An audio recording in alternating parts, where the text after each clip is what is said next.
Hello students, today I am going to discuss on the topic typo-technological and functional identification of different tools, particularly various types of scrapers, points, borers, blades, bone tools, microlithes and neoliths along with potsherds. The term typology means the classification of artifacts into tool family, type group, type, subtype, and variety on the basis of their form and method of manufacture, also the taxonomic and evolutionary phases of archaeological research. As we have already discussed in the previous practical classes on the typology, technology, that means typo-technological classification and functional identification of tools of lower Paleolithic cultural phase. Let us now discuss on the lithic and bone tools along with the potsherds belonging to the Middle Paleolithic, Upper Paleolithic, Mesolithic and Neolithic cultural periods and phases.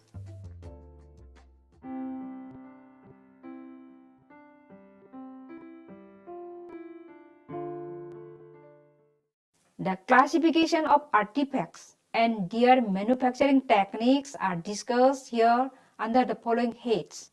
Number 1. Middle Paleolithic cultural phase tools. Number 2.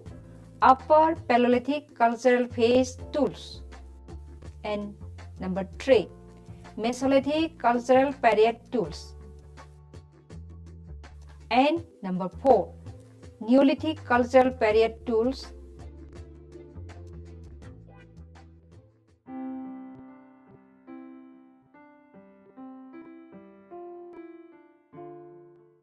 The scrapers, points, and borers are the characteristic tool of Middle Paleolithic.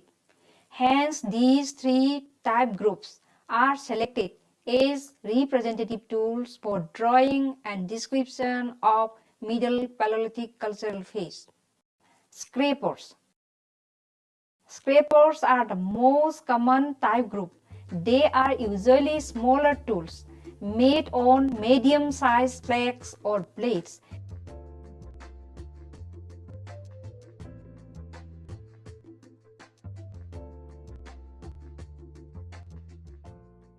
They are essentially manipulated by finger. Here our main concern is on three types, namely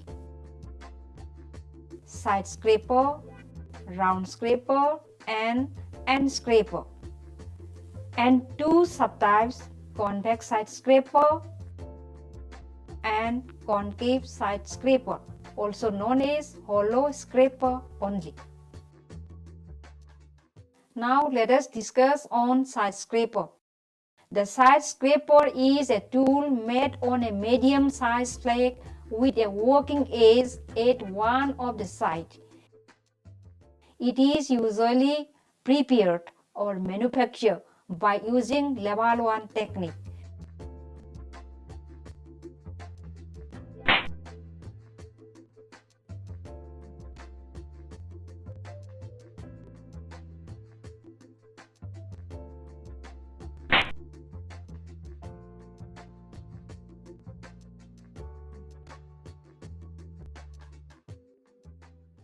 It might have been used in scraping purposes by pushing the edge both forward and backward over the heights and skin. Next, let us discuss on round scraper. It is named after the position and nature of the working edge. The specimen possesses its working end all round the flake or core. Round scraper is used for finer work, whereas thumbnail scraper is used as small whittling knife. Now let's come to the end scraper. It is generally made on blades. The working edge is produced by fluting recesses on the dorsal side, but at one of the ends of the blade. The end scraper might have been used for scraping purposes by holding the ventral side facing upward with the scraping motion towards the user. Now let's come to convex side scraper. Since typological classification attempts essentially to classify thought of the nature of the lithic tools, it is important to judge the dominant effort used in converting the thought into a tool type. They might have been used in scraping hides and skin by pushing the edge both forward and backward. Then lastly, let's come to the concave side scraper. It is also another variety of side scraper where the working edge remains curved at one of the lateral sides of the flake. It is mostly produced by using percussion technique.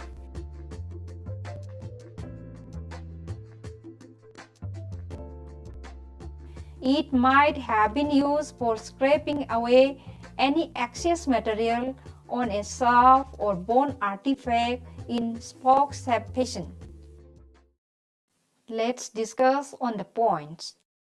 It is made on flake or blade. The main character of a point is that it possesses a very thin, narrow, pointed edge produced by careful secondary dressing.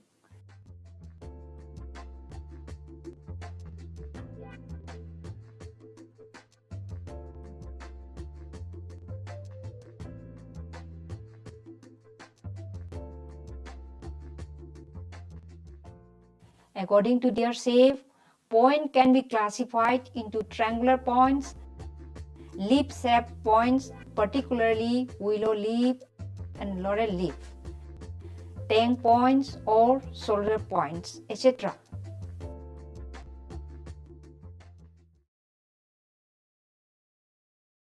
Borer is also known as awl. It is made on a flake or nodule by making deep notches one on each side to form a narrow but stout projecting point that is being sharpened by careful and minor retouches.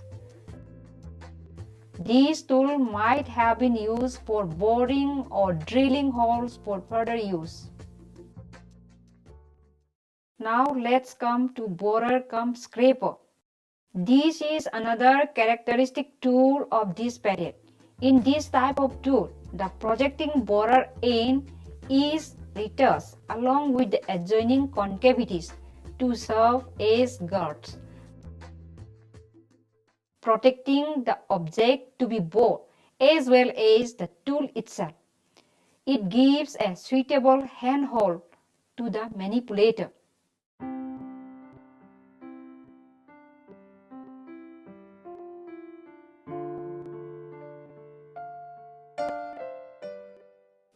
Now come to the blade first. It is a long and a thin flake which possesses at least two parallel flake skirts on the dorsal surface. The ventral surface is represented by a single flake skirt. The length of the blade should exceed twice its breadth. Now let's come to simple blade. As stated above, a blade is a long and thin parallel side flake. It is produced by pressure packing technique.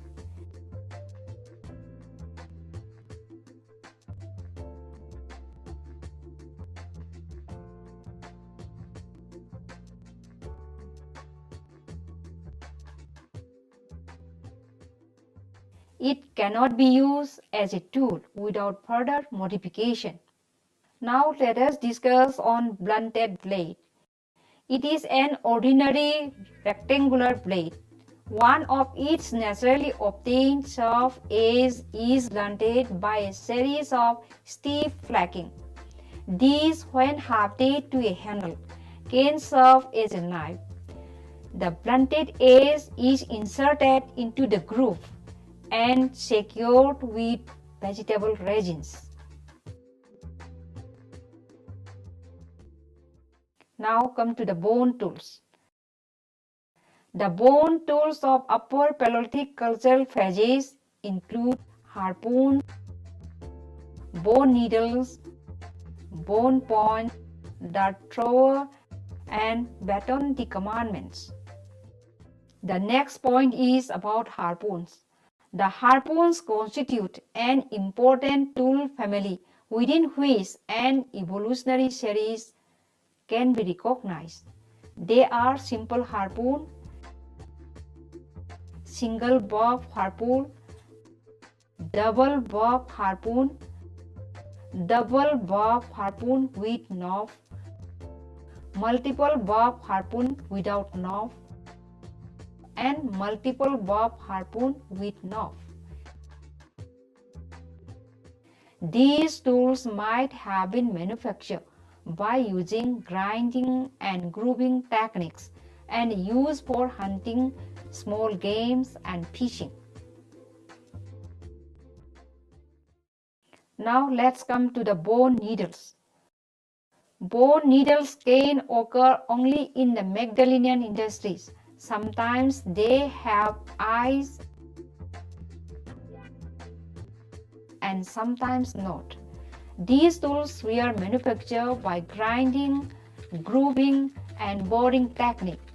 These implements might have been used for stitching purposes. Now let us discuss on bone points or bone lance points. These tools are thin ones of bone pointed at one end and the other end varies considerably.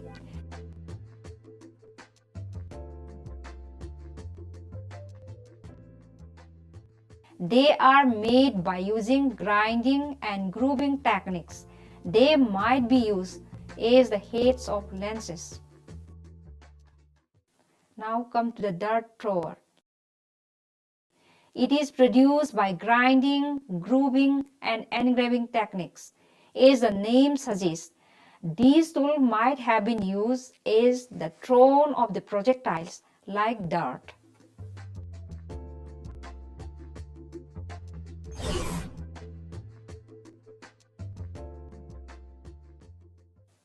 Now let us discuss on baton the commandment.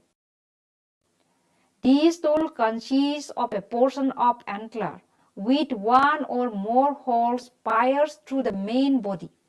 This tool is produced by using grinding, grooving, boring, and engraving technique. Baton the commandment might have been used as arrow straightener, brooches, scepters, and pliable tongs or reins cut from reindeer hide.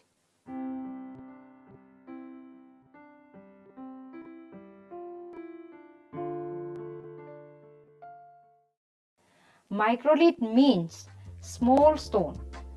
These include tiny stone tools intentionally made by reapers or secondary working. The most important types are fluted core, simple microblade, reapers microblade, and geometric microliths. Let's now come to the fluted core. It is the remaining portion of the core from which a number of microblades have been removed by using fluting technique.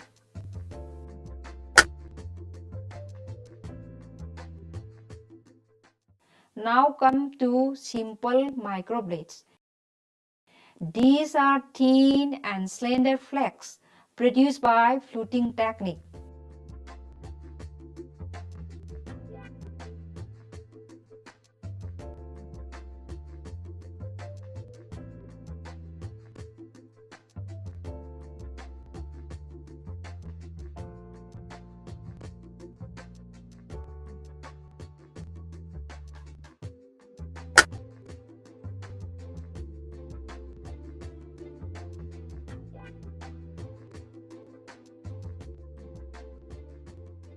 They might be used as composite tools. Now come to the next point, reapers microblades. Such blades are often returs, either on one longer side or on both the longer sides. These returs is the only test by which one can distinguish a true blade from a large number of chips. Last one, let's come to geometric microlithes. The geometric microlithes include crescent, triangle, and trapeze. Now come to crescent or lunate. These are very tiny geometric microliths which have the shape of a crescent moon. The arc is usually thick and intentionally blunted to facilitate hafting in a handle. Let's come to triangle. The triangle is a neatly formed regular geometric structure. According to their form, different names are given. They are produced by punching technique.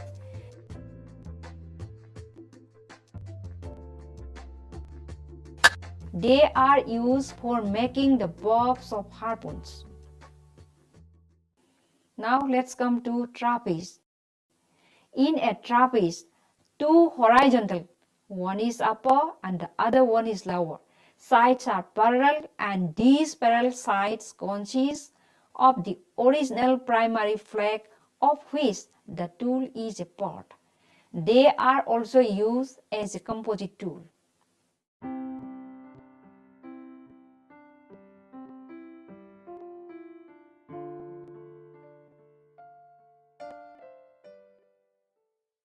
Now let us discuss on cells. There are various types of cells. They are X type of cell, S type of cell, solder cell. They are described below. Now let us discuss on X type of cell. This tool is the one characteristic feature of ground X produced by grinding and polishing technique.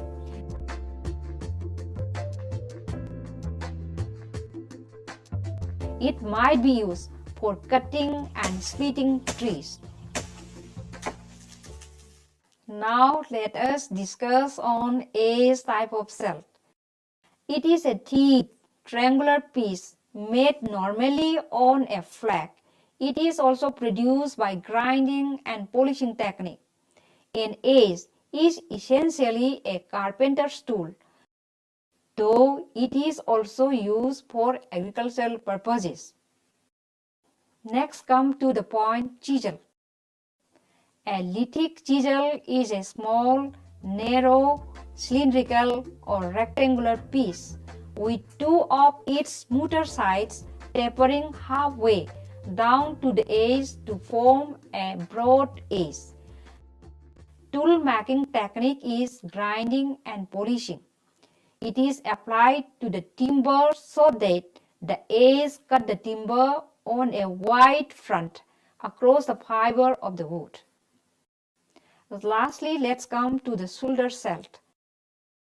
The chief feature of the solder shaft are the prolongation of the butt end into a tenon to provide a suitable haft. It might be used for both agricultural and carpentry works. Now let us discuss on ringstone. This is a comparatively thick, small, round or rectangular stone with their surfaces smoothed by packing and grinding. Such ringstones seem to have been used as weights for digging sticks, and they are suggestive of primitive agriculture. Now let's come to pottery and potsherd. It may be defined as a container or vessel or pot made of clay that is baked or fired to a certain temperature. And potsherds are the broken pieces of pottery. Here we mean all the sherds collected from the archaeological context, whether explored or excavated.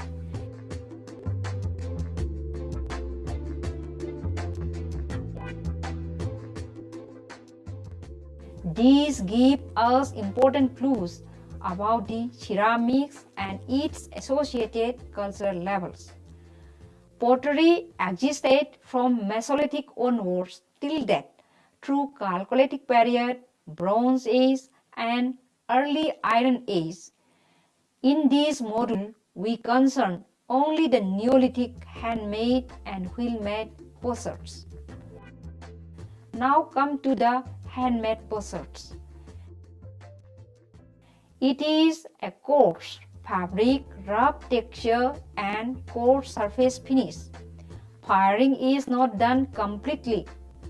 It is a part of the body without any decoration. It might be used for storing purposes. Now let us discuss on wheel-made potsherd. It is reddish brown in color and made on laminated clay.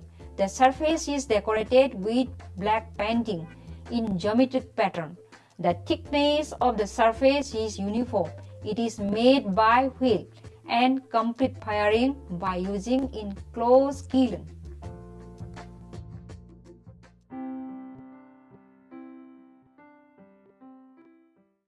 Typology is the means of classification of artifacts based on the basis of their form and methods of mapping, along with the taxonomic and evolutionary phases of archaeological research. The study of various processes or techniques that might have been employed in fashioning different types of tools of prehistoric period. Based on the above criteria, the tools of Middle Paleolithic cultural phase is classified into scraper, point, and borer, while the Upper Paleolithic include blade, back blades, and bone tools. The microliths are Mesolithic tools.